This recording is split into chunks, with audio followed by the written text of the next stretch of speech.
ഇതാണ് ഒന്നാമത്തെ ചോദ്യം. ചോദ്യം നോക്കൂ. 3 പേനയ്ക്കും 2 പെൻസിലിനും കൂടി 40 രൂപ. 3 പേനയ്ക്കും 3 പെൻസിലിനും കൂടി 45 രൂപ.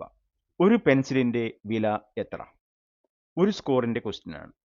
അപ്പോൾ ഇവിടെ 3 പേന പ്ലസ് 2 പെൻസിൽ 40 രൂപ. ഇനി 3 പേന പ്ലസ് 3 പെൻസിൽ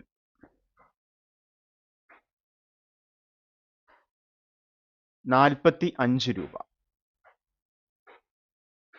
ഓക്കെ, അപ്പോൾ ഇവിടെ രണ്ടാമത്തെ പ്രാവശ്യം 3 പെൻസിൽ ആണ് വാങ്ങിച്ചിരിക്കുന്നത്. അതായത് നേരത്തേനേക്കാൾ ഒരു പെൻസിലാണ് അധികം വാങ്ങിച്ചത്.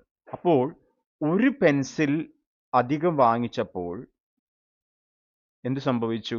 45 മൈനസ് 40, അതായത് 5 രൂപ കൂടി. അപ്പോൾ ഒരു പെൻസിലിന്റെ വില എത്രയായിരിക്കും?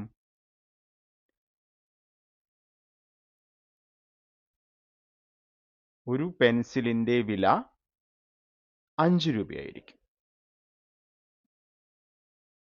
ഓക്കെ, അപ്പോൾ ഉത്തരം 5 രൂപ. ഓക്കെ, ഇത് നമ്മൾ